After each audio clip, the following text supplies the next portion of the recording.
You're listening to the After the Show movie podcast brought to you by Ascully.com. And here are your hosts, Ascully and Cidtalk.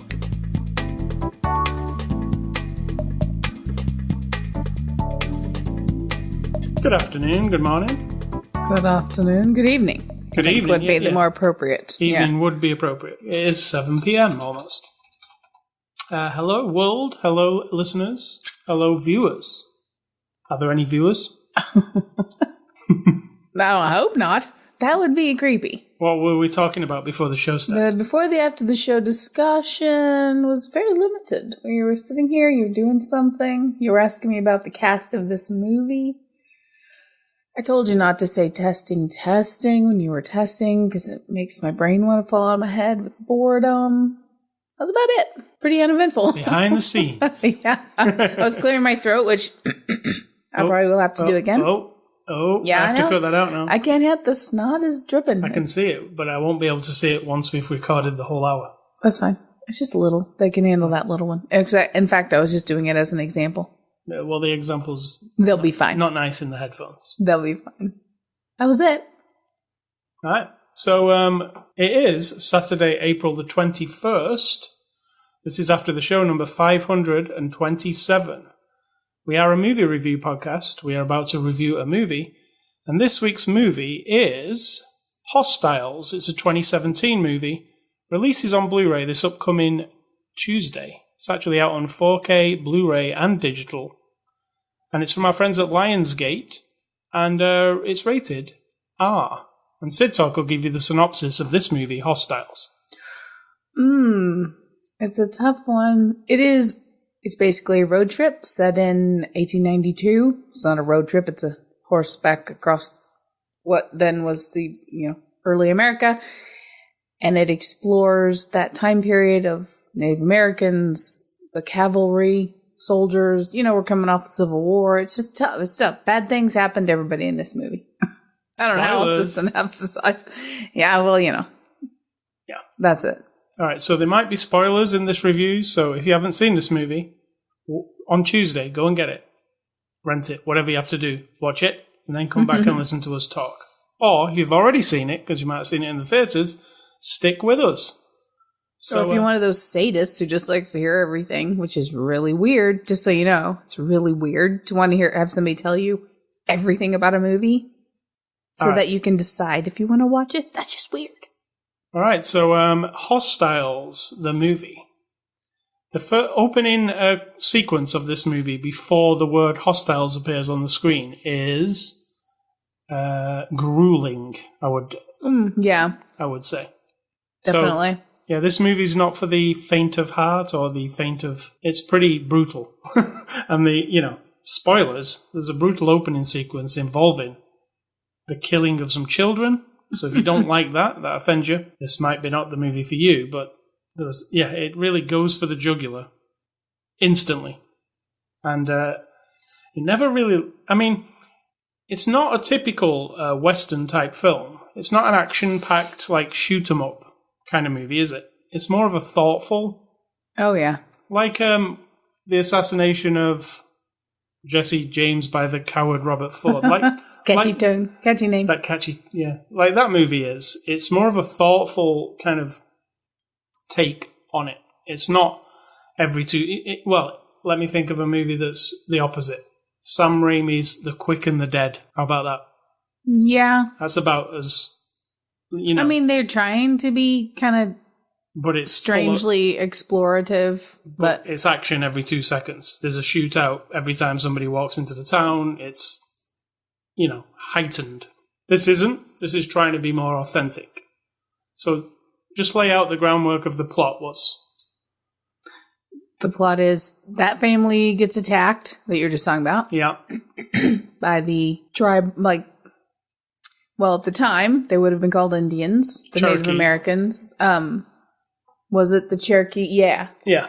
And then, at the same time, he's a colonel still in the cavalry, so he would have been in the Civil War because it was 1892. Civil War was 20 years before or so, 20-some years before that. well, 92 would have been 30 years before that. Your math is terrible. It is terrible. My history is even worse. But so he now, after having been through early days of America, which meant he has a deep hatred for the native people, and he also fought through the Civil War, which is pretty brutal and horrible. And now he's being told he has to take this Native American family back to Montana. They're near Mexico. So if you don't know anything about America, that's like over 1,000 miles on horseback. Yes. North. So it's or more than that. long, So. it's grueling. Yeah. He's charged with doing this and he doesn't want to. He doesn't care about them. They're just savages, as they would have called them in the day. And so there's your dichotomy. Now, what I thought of this was I immediately got flashes of American History X, because we had a man who hated African Americans, hated to the point of being horribly brutal and murderous. Yeah. And then through the course of his experience, just being exposed to the humanity of everybody, and an African American young man that he met. You know? Yeah, true. The more you know about anything, the more you know. It's a very simple concept. And that's what this man, like, when you first meet him, it's very obvious. Some of those tightened screws are going to have to come undone, right? So, of course, at some point we converge with the lady who's been horribly, everyone's dead. And they take her on and then keep traveling. And as we go across, you encounter, I think it covers different aspects of not just then, but people now. Because you have a soldier who's being taken to be hung because he chopped up a Native American family with an axe. Whereas this captain, our mechanic / Batman, has also done the same thing. But he's a captain in the cavalry. And he's revered and he's looked up to. And yet he was with this guy when this was going down. And yet this guy is going to get hung for it. And this guy over here is about to retire. Didn't Ben Foster say to Christian Bale's character, I've seen you attack women and children. Yeah, murder women and children. Right, yeah. I thought I was mishearing things at the time. No, that's what I'm saying. So you're getting the mirror of him. You know, but he keeps saying to everyone, Batman, it's my job. And like I said to you, he compartmentalizes. This character compartmentalizes. He is a soldier. He has been told to do these things, and he will do them. And then the separate things from that are rescuing this lady, respecting her every wish, because he doesn't have to, but that's another compartment of his heart or his mind. At one point in the movie, I said to you, this guy's got a giant heart. Yeah, even though it's in a little tiny spot down in the corner of it somewhere. It's like it's tucked away in there. But it is there. Right. But he sees in this young guy who's going to be hung for it, that thing where today we would call him a sociopath. We would say a soldier is charged with his duties. And through those duties, horrible things will be done. He will make choices that are horrible. We balance that out with over here. Here is a person, maybe a soldier, who does them because he enjoys it and because he wants to. And that's what I think Christian Bale's character sees. I am actually doing it because I've been told. And I've built up this hatred, but it's like a front. And the more he gets to know the people, it kind of turns his view around a bit. I mean, not like, ta-da, I'm a great guy or anything. You are reminded constantly how horrible he is.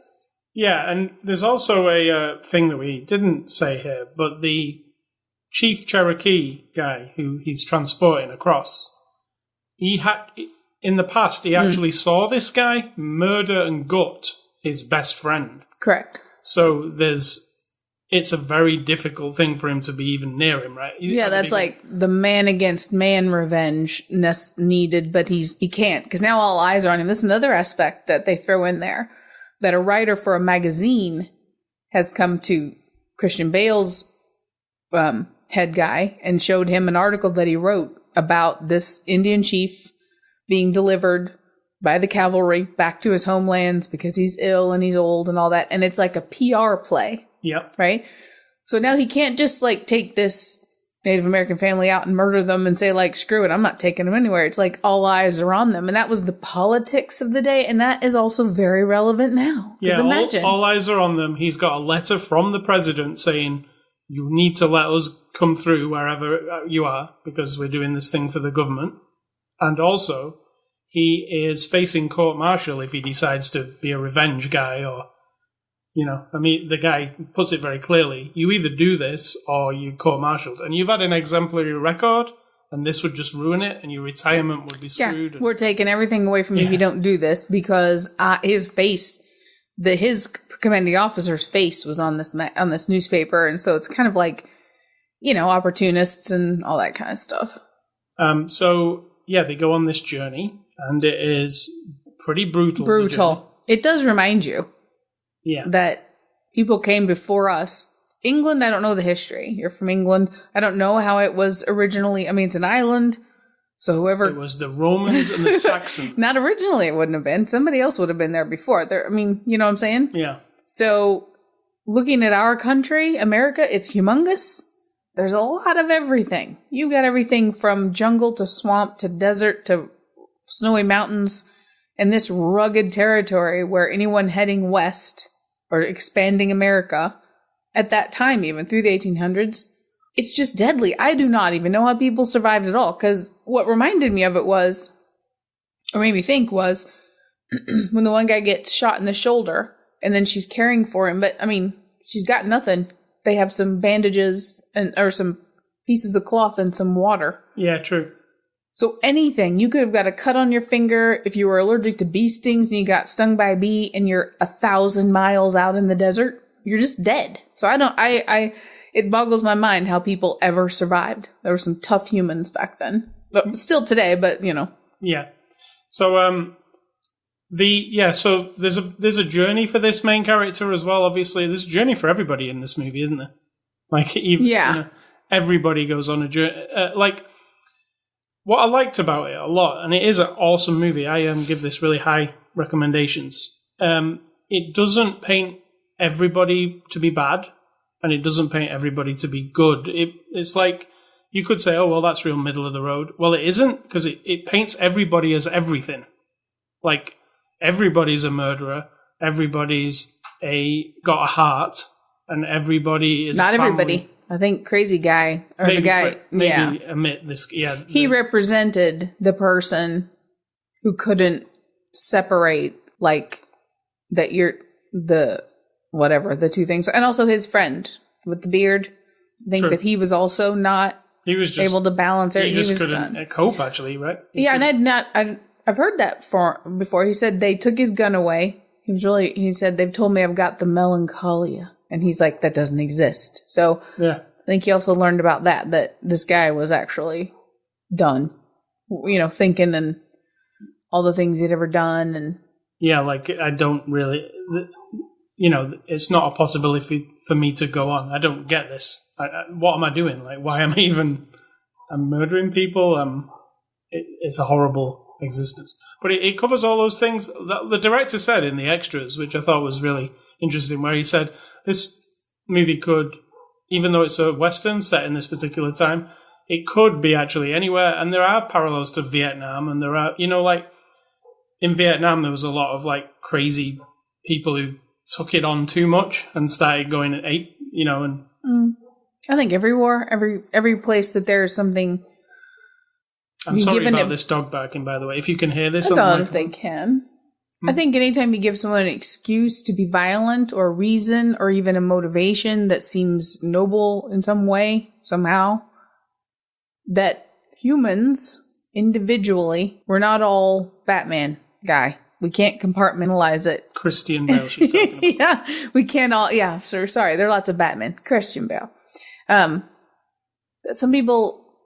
It excites them and thrills them and makes them feel like part of the world and important and empowered, and they have there's nothing that separates, there's nothing in there that tells them, no, this isn't humane. This isn't how humans treat each other, right? So then I think when you throw someone like Christian Bale up against someone like the crazy guy, and then you have the Native American guy who knows he's also done horrible things. But think about this. I was thinking about this. That guy was way older than Christian Bale. Yeah, he was. Probably like twice his age, maybe? Because Christian Bale his character probably wasn't supposed to be as old as we think he was, because he would have had some Christian hard living. Bale's character was, about 40 maybe? Seems like it. And that guy looked to me like maybe he was about 70. So not quite twice as old. But imagine he's been there since America was really starting and really pushing back. You know what I mean? So he's seen a lot more. And for Christian Bale and him to end up on the same kind of plane of understanding. Yeah. But then the other peripheral people, not so much. Like the guy on the ranch who comes and says, "Get off my land," kind of thing. Yeah, Herschel. Herschel from Walking Herschel Dead. from Walking Dead. He actually owns a ranch. Similar to he didn't Walking Dead. Not for long. Spoiler. Yeah. But so what did you think about the look of this movie? Gorgeous. It is one of those, isn't it? It's gorgeous. Filmed well. Lots of, those cool... I would say they overused some shots. You would think, oh, well, that's overused. Look, it's silhouettes of horses walking along, but it never gets old for me. That I like looking at it. Yeah. Big wide shots of people. Oh, that shot where they all just pull up and stop on the horses, and the camera's in front, and they're just looking at them. And it's just like 7 or 8 people on horses. Yeah. Those shots don't get old for me, and we don't see enough westerns. That was one of the things I was thinking of watching this film. I was thinking to myself, what was the last western I watched? And I think the last western I watched, and I don't even know if it's 100% a western, I mean, it takes place in the Wild West, is Quentin Tarantino's, not Django Unchained, the next one. Hard 8. Hard 8. I think that might have been the last movie I watched with a western theme. What year was that set? It's probably like 3 years ago. No. What year was it set in? Oh, I don't know. Stagecoaches and no... cavalry guy. Yeah, it's probably around this time. And he did say he had papers saying he was a free man. So we are talking about just after the Civil War, maybe? Yeah. Yeah. So I think that was the last time, and that was years ago. And again, that was more about the people than about the time. Yeah, exactly. It wasn't, it was a kind of like a stage play in a... Yeah, exactly. Place. It wasn't really about the Wild West. It could have, again, took place anywhere. But, yeah, we don't get a lot of Western movies. I like them. There was a time we got lots of them, right? The 70s, there was lots of them. There was the 80s. When did they die away? When did they go away? And why? What's the... Well, there's a lot of touchy subjects in there, aren't there? When you start going to but time we're all frames. big boys. We can all... Well, no. That is not accurate. We are not all grown-up people who can handle... Like, this movie, I think, would even raise eyebrows to a degree. Not necessarily, I think, in the Native American world, because the Comanches are only horrible. And the Cheyenne are only, like, these peaceful. Passive... But we are told that he's done horrible things, the Cheyenne chief. But the only Comanches that are represented are the horrible, murderous, child-killing... terrible human beings, right? Savage. So that could be controversial. So you have to tiptoe around a bit for some people, I would imagine, but you also have to lay it out online. They had Native American consultations and consultants or whatever on set and right there telling them about, like, documented whatever. I don't know what their extent of their research was, but I think it's just a minefield. Yeah, it did sound... We watched the extra. It's a fantastic extra on this disc, actually. It's like an hour long, and it really covers... It's very in-depth, covers everything, and it's very... The director tells you what he was thinking and stuff, and it was clear that director, he didn't want to offend anybody, or he just wanted to have a story that was accurate, right? Yeah. For the time. I mean, it's not a true story, but he didn't want to, like, step on anybody's toes. He just wanted to say... These are the things that happened, these kind of things. Yeah. And that's how I want to put them on the screen. But you're right. I mean, there might be Comanche Indian who sit and go, well, look, all they're doing is saying we're savages. That's exactly. it. Like, there is no reprieve for us. Like, those there was no balance there at all. No, what is it? The Cheyenne and the other one? Comanche. And the Cheyenne are the peaceful... pacifist types. That's what he said. And that's what they're portrayed as. But then again, like you say, this guy, Chief Yellow, he it said he had done horrible things only because he was forced to. Correct. So they were invading his patch or whatever, and he had to take these guys out. So yeah, he's still on the pacifist style, but there again, he's gutted people and stuff. So it has a lot of you don't know. I was going to say you don't know who to root for, but I was rooting for kind of everybody all the time, just survival. That's how I felt. Yeah. I was like, I don't want any of these people to die. You've told me that, here's your cavalry people, and here's your Cheyenne people, and I actually care for all of them, including the woman. Everybody's been wronged in some way. Well, I don't think you can say that the murderous men, they all had a choice. The woman whose children and husband were murdered, she had no choice. Right. The two young women, the little boy who've been in captivity, essentially trapped in a cage for the last 7 years of their lives as Native Americans, they didn't have a choice. So there's a difference between feeling sorry for Christian Bale's character because now he's seeing that he needs, maybe for his own self, to figure out how to balance all this out, and then he finds compassion. You can't pat him on the back because all of a sudden he's decided to see humanity for what it is. He chose to do all those things, and now, it's good to keep moving forward, and everyone who does something bad can't just be hung on a tree and that's it. Like, we would run out of people very quickly. So I think that there's a line between those who have made the choices and the torment that they are or are not going through in their mind and in their soul. I don't believe there is a soul, but inside of themselves. Yeah. Versus the people who it's all been done to them outside of their control completely, and how they're having to resolve, like the woman whose 3 children and husband murdered, home burned down. Does she turn cold and hard, or does she, pick up the humanity side of it? So, and I don't think we need to cheer for these men just because they're like, oh, I've murdered a bunch of people and now I feel real bad about it. So we're all good, right? Yeah, man. High five. It doesn't work that way. Another thing the movie does well, I think, is, and they even mentioned this in the extras, about, not saying stuff a lot. I think some of the most poignant scenes in movies are when people are not saying anything. It's just a look or it's a feeling that you're getting of... Definitely. And this movie kind of revels in that. There's a lot of scenes of people aren't speaking. They're just sitting. There's a lot of Christian Bale's character obviously brooding. When he sits on his own in the field and he's just looking. Yep. He's contemplating himself. And there's a lot of that. You can see it, and also from Rosamund Pike's character.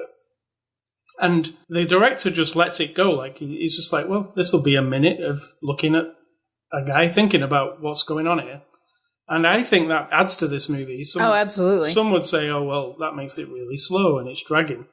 But it's life, It makes you think about it. Yeah, that's life. We're not all talking all the time. And if you are, you're trying to avoid something. And like I say, I think even in life, some of the most interesting parts are when people are not really saying anything. Just thinking of something. Is this a hint of some kind you're trying to drop on me? Silence is a man's best friend. You get what I'm saying, though? Yes. I know. I do know. Sometimes where you can, even me and you, you're not saying anything, but until you start to tell me exactly what you're doing in the video game that you're playing, but you're not really talking to me. Between you, like in this movie, I'll say, between Rosamund Pike and Christian Bale, there are moments, in a relationship, people, me and you, where you don't need to say anything to them. You can just look at that person and you both know what is going on. So there's a lot of that in this movie, which is really subtle and it's really nice.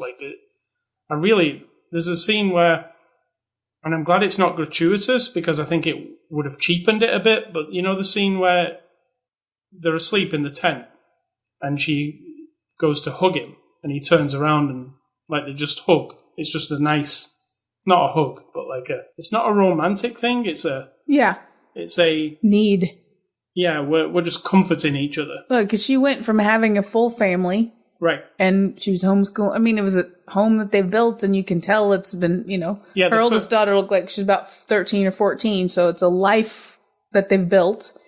And now for however many days, I'm not sure how many days we've crossed over here. They're all murdered, all dead. She's now on this horse with these people and the violence. She doesn't know, really. And it's violent all the time. So she went from having that comfort to nothing. And I think she sees in him, like Rosamund Parks even said, who even cares about you? And now she has no one to care for. And I think that just transfers. Yeah, so I love that. Yeah. I was like, oh, this will break out into a sex scene. And then that just seems gratuitous. And it just was perfect. It was good. Yeah, so this movie, it's restrained in certain areas. And I think that pays off. Like, it really does. So let's move on to the cast. Christian Bale as Captain Blocker. Batman. And I'll tell you now, I'm a fan of Christian Bale. I know a lot of people think he's like too intense and like, he might be a bit of a douche. Yeah. Occasionally. I don't know. I don't know him personally. I actually think this is my favorite performance. I was weighing it up in my mind. Like, I was like, oh, is it The Machinist or is it this? And I think it's this. And you know what sold me completely?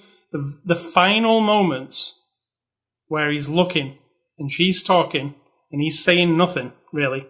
He's just looking and you can see it going over in his mind. I've got to, I don't want to give that part away, really. But you can just see by looking at him all the things he's weighing up of what's going to happen next.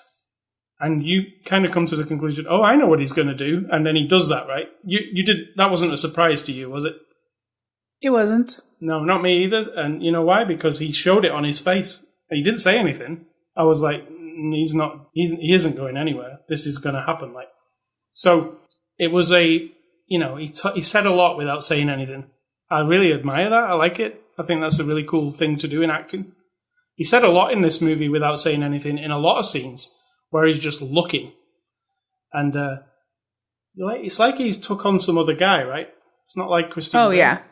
He's got this like, first of all, like he's doing chewing tobacco or something. I don't know. Yeah. But it seems like he's channeling something else. He's not brash or anything like that. He's like understated. He's not like a F you everybody kind of guy. He's like, he doesn't really speak very much, and when he does, it means something. So I like that kind of character. Do you think he was good in this? Yes. Yeah, he was. And are you a fan of him, generally? Not new. No, not normally.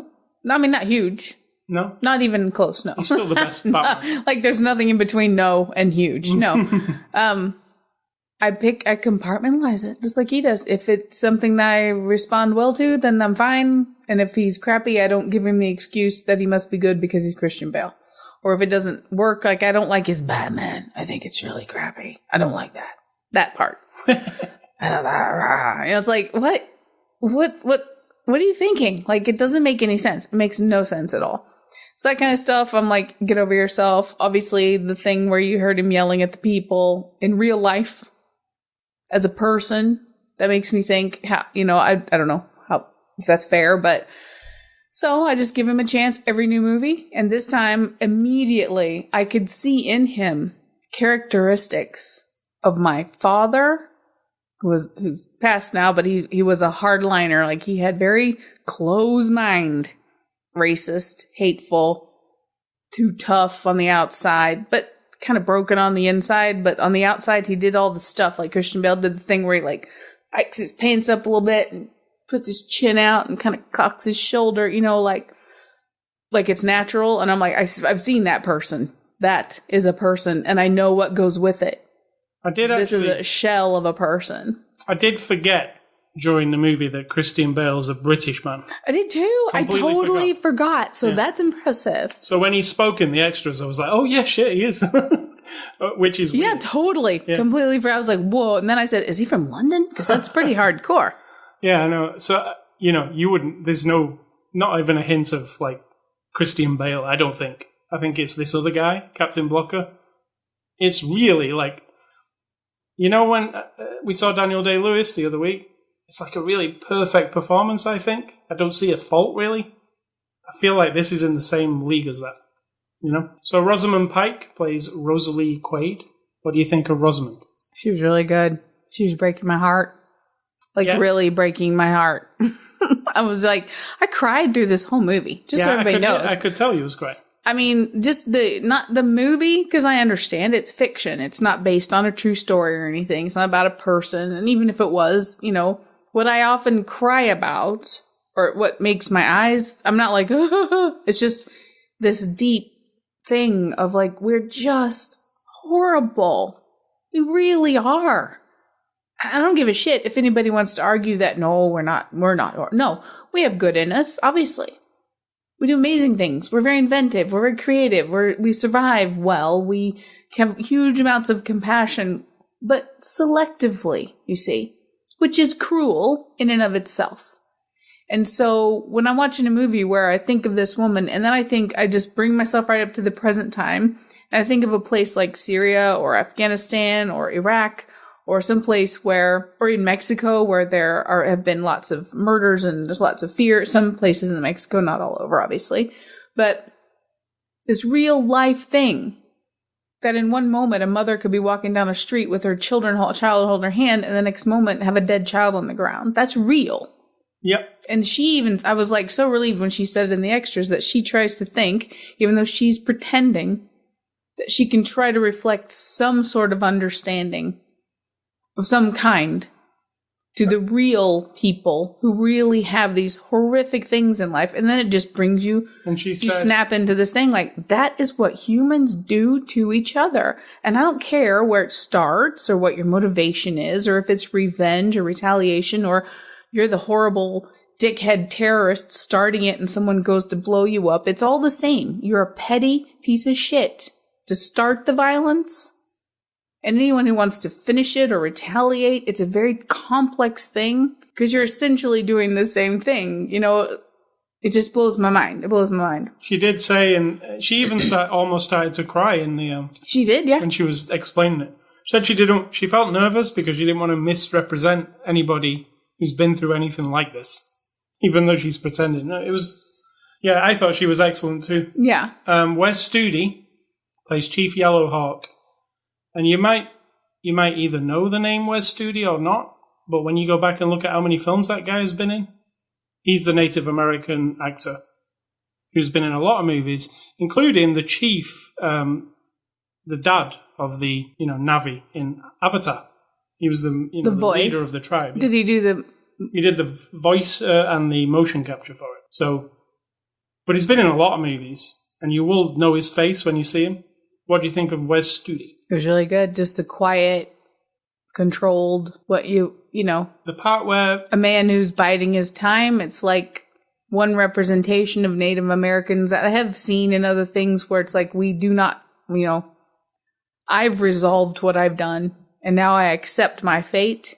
And it's just a matter of time. Things will change or they will not. And I've got all of that from him in just the looking and the gentleness with his family and all that. But understanding, I feel like he was punishing himself internally the whole time. The part I really liked, and again, it's a scene where he doesn't really say anything, but he says everything. It's where, right near the beginning, they pull the horses up, and Christian Bale gets off the horse and tells him to get down from the horse. And he kind of flicks the thing like, you know what, you asshole, I'm going to do whatever you tell me. But in Yellowhawks, you can see it in his mind. He's like, oh, he's going to get me down off this horse and shoot me or something, right? But he was prepared. He's like, okay, here we go. Yeah, that part was, you could see it all, and he was putting those blankets to one side as he's trying to get off the horse, and it's just all going through his mind. He's really excellent. It's he also has a son in this, Adam Beach, who plays Black Hawk. And if you watch the extras and you watch Adam Beach talk, like I said to you, he's like an actor who has not been jaded at all by Hollywood yet. He's all very excited about it. Everybody's great, yeah. Yeah, he's like the enthusiastic actor who wants everything to be right, and that's my hero over there because I've seen him acting all my life, and he plays it kind of like that. It kind of comes through in how he plays the character. Yeah. But yeah, he's the son. Jesse Plemons, who I really got to know from Fargo, actually. From the TV show Fargo. And Breaking Bad. And Breaking Bad, yeah. But he had a bigger part in Fargo. And he plays Rudy Kidder. What do you think of Jesse Plemons? I mean... He was good. I mean, the role was interesting because he's they tried to give you lots of aspects of soldiering here. Yeah. he's basically the snotty kid who just went to West Point. He's never been to war. He's never been out in the field. He's just exemplary, apparently, and the main guy chose him to go on this probably as a, like, I'm throwing you in the deep end, son. Like, you need some experience. The war is over, but you're going to go see what's still happening. And he does it well. He's controlled. He's, I'm convinced who he is. So, but I always like him. I think he's always been good in everything I've ever seen him in. Yeah, I can't think of. Yeah, he's good in this. Really good. And Ben Foster turns up as, about halfway through the film, actually, as Charles Willis. He's the criminal, basically. It's like a secondary mission that they've got. They pick him up, and they've got to take him, and he's a bad guy. I mean, there's nothing really more you can say about him, is there? He's a bad guy. Well, he's the young version of Christian Bale, who's done all the same terrible, horrible things, and yet he's the one going to get hung for it, right? Because he seems to be more like excited by it, like it's something he enjoys. Yeah. And he's been given permission just to do it because he's a soldier. Yeah, he seems, to the outside, to the layman, he seems like a psycho, and Christian Bale seems like he has it all together. But they've done the same stuff. Yeah, exactly. That is just the external of it. So, Ben Foster. I like Ben Foster. You remember that film, The Mechanic? It always sticks in my mind. Mm-hmm. I always thought that was pretty cool. The Other Mechanic? The Mechanic and The Mechanic? 2 different movies? Oh, no, Machinist. Sorry. Yeah. Okay. No, The Mechanic. You're right. Machinist was, yeah. Unfortunately, The Mechanic, the original, well, there was an original Mechanic in the 70s, and then there was this remake of The Mechanic that Ben Foster was in. But unfortunately, there was also a Mechanic 2, and they removed Ben Foster from the equation, and it was just Jason Statham, and it was kind of one of those dumb. Right. It turned dumb. So they messed it up. But that was actually a cool movie. But Ben Foster does a good job here. The part where, spoilers, he escapes in the night, yeah. It's pretty. It's gruesome pivotal to the movie, isn't it? What happens there? That fight was brutal. I was like pushing back in my chair, like, oh god. Yeah, I thought that was a really nice touch where they go into the. This is another fight, but they go into in the nighttime, and then they creep in, and the women have been captured. And then you see the brutal stuff, but you don't see it. It's behind a tent. Yeah, that was really good. And also just, you didn't see anything to do with the women, but immediately what's happened. Yeah. I thought that was really, I feel like the director just didn't want to address that you had to just feel the impact. I mean, obviously they'd been raped. And so you're just like, but you didn't have to see it. It was just all 3 of them are just in shock, and they're all beaten up and bloodied. All of them are, our leading lady, the 2 Native American young ladies, and you're just like, is that what happened? Oh God, it is. It is what happened. And then it soaks in. You're like, damn, and you don't even have to see it. That's what was pretty clever. And then the men come to rescue them, basically, and the savagery is done by audio only. You just hear it.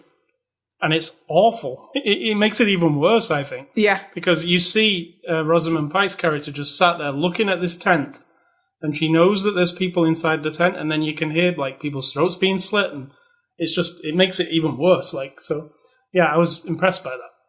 So this is directed by Scott Cooper. And if you don't know who Scott Cooper is, he did a movie called Crazy Heart, which was up for Academy Awards with the dude in it. Jeff Bridges. He also did a movie. Is that Jeff Bridges? Yeah. He did a movie that we reviewed called Black Mass with Johnny Depp about the Bulger guy. You remember that? I couldn't remember. What was it? He played the Bulger guy, the mafia thing, where he's got those. Unfortunately, Johnny Depp went full on and put on in those weird contact lenses, and he was an informer and stuff. Remember? Oh, okay. Yep, got it. Kind of Goodfellas. Yeah. Yeah. Goodfellas light, I would call it. Mm-hmm. But it wasn't a bad movie, but I think Johnny Depp's always a bit over the top, and he was in that, but it was a pretty cool movie. So what do you think of this Scott Cooper after seeing these extras specifically? I was impressed. I mean, he's pretty touchy-feely. I'm not generally a touchy-feely person, but he's got it in the right departments where he wanted to be, kind of honor everybody. He had it's very easy to take stereotypes of characters, i.e. either cavalry soldiers who did terrible things to Native Americans or Native Americans who were, as described in older movies, like savages or whatever. It'd be very easy to just play on that and go like, yeah, well, we're going to make it that and we're going to go with that. And also just watch old movies as your reference, which I think is really a weird way to do your research. Yeah. Because he said, we didn't just watch old movies to get information. We went to the Smithsonian and we did all this. I'm like, duh. Who wouldn't do that? So I felt like he was making an effort, and he sounds like, I don't know him personally, but he says he wants to make a movie that like matters. That you don't forget. Yeah, and that he's proud to have with his name on it. And so I just find that respectable. Now, somebody could make the most horrible, crappy zombie movie, which I might probably like, and it's just really crappy, but they're also proud of it. So, Yeah, I did appreciate when he said, I want you to go and see it on Friday, and then come Tuesday, you're still thinking about it a little bit, which does happen with movies, and it happened to me with Phantom Thread. Really, I was thinking about it all that week. I was thinking about how good it was. And now I'm thinking about it. And then Geostorm. Did we watch a movie called Geostorm? You know what I'm saying? Like, yeah. Oh, to be fair, though, I do forget really good movies, too. So you forget movies generally, don't you? No, I don't. Some things stick in my mind. It's just that because in the moment, if I'm completely engaged with it, it's going to just stay right there. Sometimes I mention a movie and you're like, huh? And then you're like, no, don't. And I'm like, we actually talked about that movie for an hour. We reviewed it 4 weeks ago. Oh, did we watch that? Yeah. Sometimes I sit here and think, what did we watch yesterday? Like tomorrow, it won't be a problem because I'll remember this one. But some weeks I'm like, what movie did we watch this week? I'm bad. What can I say? All right, so I have other things to fill up the space of my brain. I was impressed with what Scott Cooper did. He was also the writer, the director, and the producer on this movie. So he wanted full control, he said. So yeah, that's fair. So extras, there is this one extra on the Blu-ray, and it is a hour-long documentary. And it's really worth watching. I always thought it was going to be like a 5-minute thing when I turned it on. But then we ended up watching the whole thing, right? Yeah, it was good. Interesting. It's in 3 parts. And it just breaks down the making of the movie, really. It's lots of on-set stuff, loads of interviews with people. I don't think nobody's left out, Christian, but it's not like people are too good to talk to. Yeah, no, you got a lot of... Yeah, everybody's there. Everybody's talking. And they even cover, and, not every director and extra would do this, but there is the main people. You got Christian Bale, Rosamund Parks, and then the Native American... Rosamund Pike. Not Parks. Rosamund Pike and the Native American chief guy. And then you got his son, his wife, and the little kid, and then the sister, who don't say a lot, and they're in the periphery. They're vital to the story, and yet you're not engaging with them often. It's mostly seeing them and seeing how they react to things. And yet this extra interviews almost all of them. They get their input. They feel they, got to be involved in the filmmaking process, which I found kind of interesting. Yeah, they cover music, costume, pretty much everything, right? Yeah. The people who handle but not horses. In a boring way, like we get a lot of times. Right. Yeah, it's really worth watching. I didn't expect an hour-long documentary on this movie, because it's not a super high-profile movie that I'd really heard of. And usually things like The Avengers and that get those big documentary-style things. But yeah, it's pretty good. Worth a watch after you've seen the film. Don't watch it first, because it does tell you a lot about the movie. So, in conclusion, I can highly recommend this movie. It's really up there as one of my favourite movies this year. Don't know about you, Cidtalk. Are you the same? It's pretty high. Yeah. Yeah. Yeah, recommended. Really recommended. But like I say... It's pretty violent, so, It's pretty violent, and there are children being killed, that kind of thing. And it has no sense of humor. There's not going to be a one-liner or a chuckle at any point. No. Not, I don't think. Nope. Maybe sometimes I felt the urge to laugh because he would stop in his tracks when someone said or did something, and I was like, oh God, he's going to be so pissed. Yeah. That kind of nervous laughter, but not because it's funny, but because you're like, oh my God, I'm so glad I'm not in this fictional world, and I'm not the one that he's mad at. It's not Blazing Saddles, let's say that. No. It's a different type of Western. So yeah, I recommend it highly. Thanks to Lionsgate for sending us the disc to review. And next week's review will be Liam Neeson with his special set of skills in The Commuter. I'm sure he will have. He always has a special. Can't always have special skills. That's not reasonable. I believe he will have some in The Commuter. We'll be watching that next week. Movie recommendations. This isn't strictly. Well, it is a movie, but I'm recommending the movie Westworld. And the reason I'm recommending the movie Westworld is the HBO show second season of Westworld starts this weekend, tomorrow. You need to get me the original and I'll watch it. The films, yeah. Yeah. Both films are cool. Okay. I'm ready. Anytime. So Westworld I am recommending, obviously because it's a Western. But it's a sci-fi Western, which is not many of those. Apart from Cowboys versus Aliens, which is not very good. And my other one is The Assassination of Jesse James by the coward Robert Ford. The worst title for a movie ever. Not the worst title ever, no. Pretty close. No, not even very close. Difficult to... It's not. It's actually quite good because it tells you what the movie is. Yeah, it's like the perfect title. At the Oscars that year, at the award ceremonies, did they shorten that down to something? Because I don't remember. I can't think they would have said that whole thing all the time. No, I think they did. But they called it like Jesse. No, they didn't.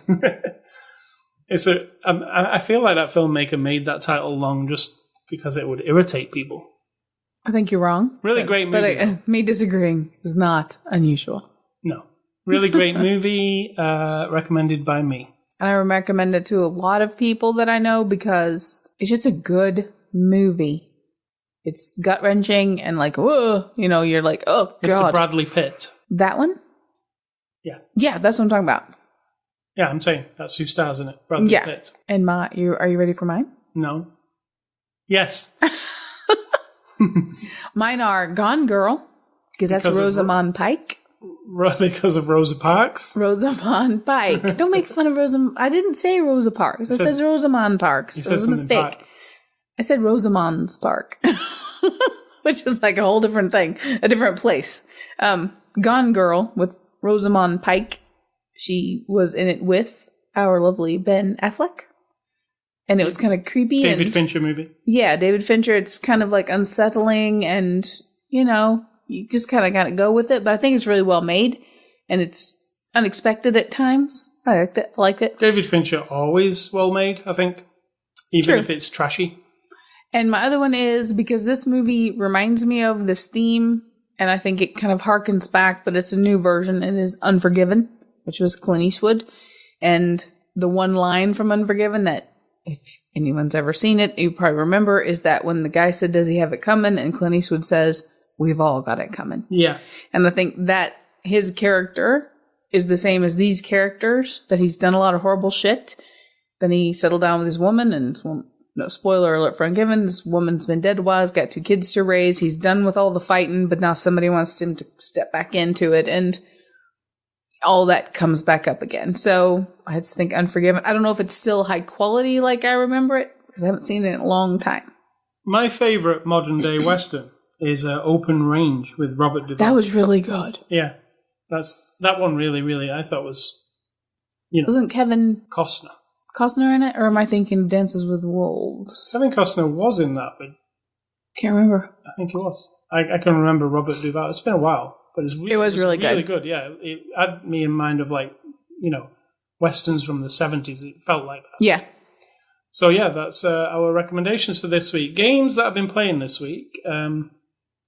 First off, I want to say, before we talk about games, one of my favourite franchises and shows, Ash vs. Evil Dead, which is airing at the moment on the Starz Network, has finally been cancelled after the 3rd season. Finally, like you were looking forward to that? No.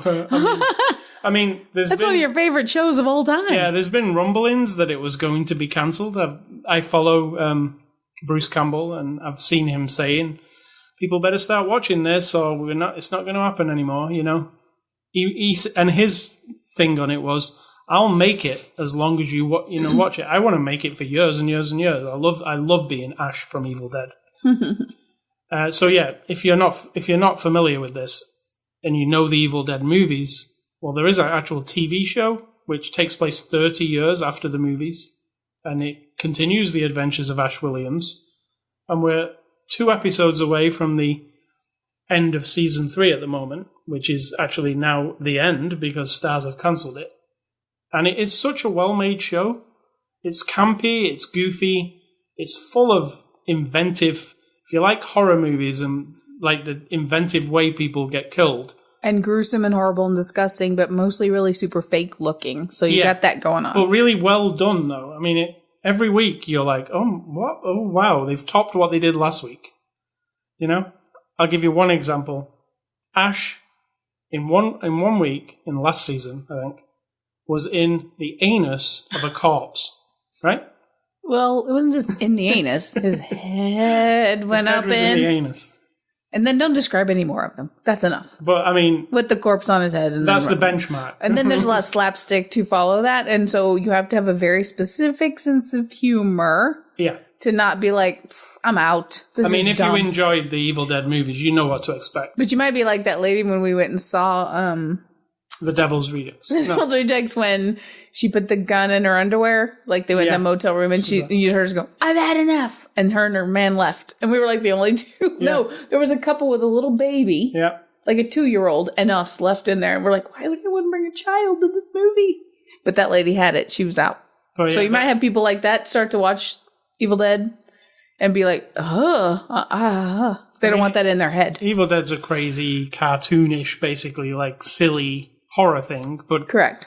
The characters are cool. This show has been so well made. I like all the characters. You know, I like Kelly. I like Pedro. I like the whole thing they've built with the TV show. It's just as good as the movies are. But unfortunately, it's coming to an end. So you can always watch it. You can always. I'm sure they'll replay it. It is on Netflix too now. Season 1 and Season 2 is on Netflix. So if you haven't seen it. Right, so all of a sudden, if they get millions of people watching it, they'll be like, whoa, where did all these people come from? Yeah. I've seen people, when Bruce Campbell announced it, I saw people in the comments saying, at Netflix, please pick up this show, like it's a great show. So who knows, something might happen down the line there, some other company picks it up. So you're wishful thinking. Yeah, but as for now, Ash vs. Evil Dead is no more. So I've been playing this week, and I've played very briefly, probably 2 hours, maybe. But Sony, PlayStation, they don't really have a AAA title very often. But God of War came out this week. You actually are familiar with God of War, right? Only from you. On the PlayStation 3, you probably watched some of it. God of War 3, maybe? Remember how I forget about movies? Games are even lower on the memory list. Yeah. Now, I've played all of the God of War games, all of them. I think this is the 8th God of War game.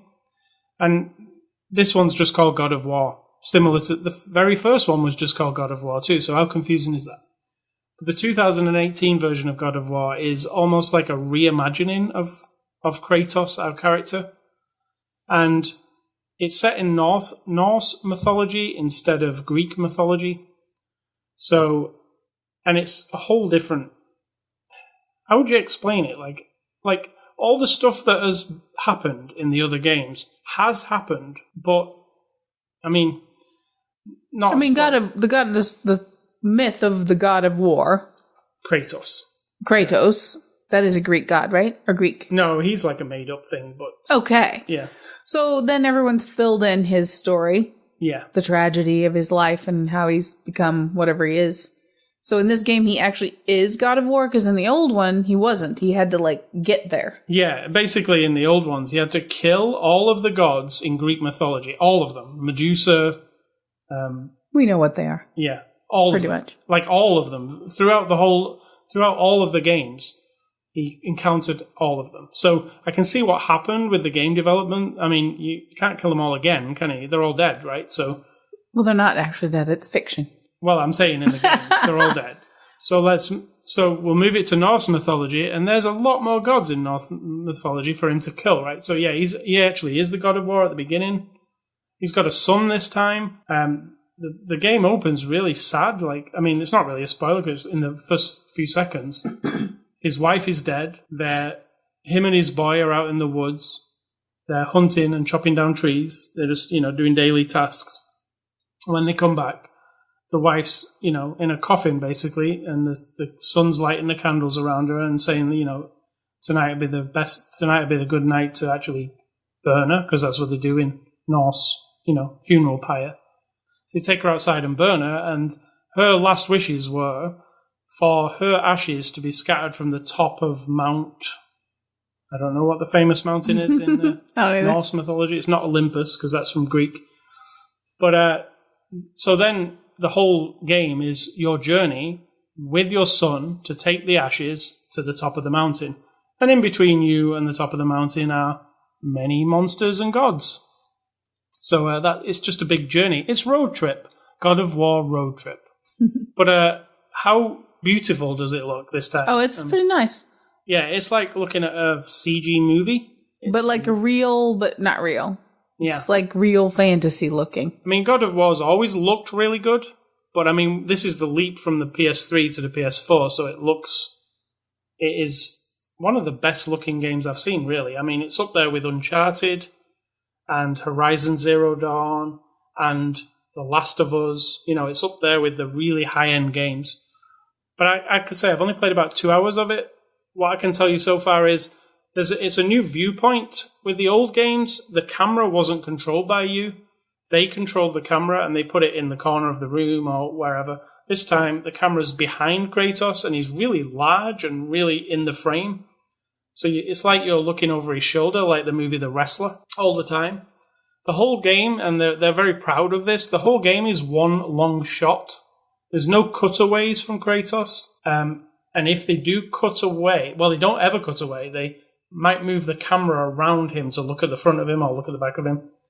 But the game from the beginning, where the very opening scene, he's chopping down a tree, to the very end where he kills the last boss, the camera has never cut away for a cutscene or anything. It's just always looking at it. So you feel like you're on this journey with him. So, yeah, that's God of War. I played about a couple of hours. Combat is really fun. It's quite difficult. I've died quite a bit. But what I've heard is it is difficult at the beginning, and then as you level up throughout the game, it gets easier, which is a lot of RPG games, which it does have, like collecting armor and collecting new weapons. You've got to level up the weapons to be more badass. So I'm just in the infancy stages. The son is really cool. He's more Makes you want to go play right now, doesn't it? Yeah, the son's cleverer than Kratos. So when it comes to some puzzles, the son is like, yeah, Dad, I think you have to line that up with that. Because Kratos is like... Does he help you too? Because you might not have thought of it yourself. Yeah, there are some cool puzzles. You can see that they've taken like some of the gameplay from like the new Tomb Raider games. There's some Uncharted in there, the way that even The Last of Us, where Ellie and Joel are talking as they're walking along. They've took like the best bits from a lot of recent games, but added their thing to it. So yeah, it's really, really cool.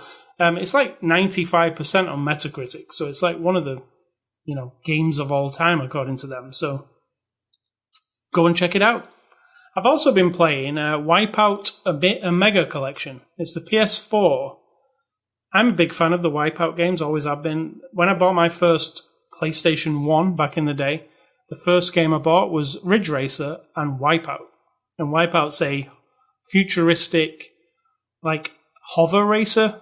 You're in these, like, hover pods and you're racing around tracks and you've got weapons and stuff.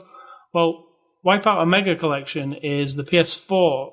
All the games that came out on the PS3 and the Vita, they have taken those games, they have high definition them, and they've put them on the PlayStation 4. So it's a compilation of those. Now, I've played all those games before. I played the Vita version and I've played the two versions that came out on the PS3. But this is them again, basically, but higher res, better music, better. It looks better because it's the PS4. So if you're a fan of Wipeout, it isn't necessarily a new Wipeout game. It is a compilation of the old ones, made in high definition. Similar to when you bought Shadow of the Colossus 3 times because they keep making it better. Now there's a good game I remember. Because you know what? I watched it be played about 4 times. Yeah, so did I. Or more, actually. Yeah. Yeah, it's like... guess what? They just brought Shadow of the Colossus out on PS4, so we can play it again. Nice. We did it on the PS3. We did it on the PS2. I probably did it 3 times on the PS3. So yeah, that's Wipeout a Mega Collection and God of War. And that's my stuff for this week. Cidtalk, what's for dinner? Tonight, you requested Jimmy John's with Wendy's fries. It's going to be a fast food phenomenon because I have a little loop I can make. I can drive 1 mile from here. Yeah.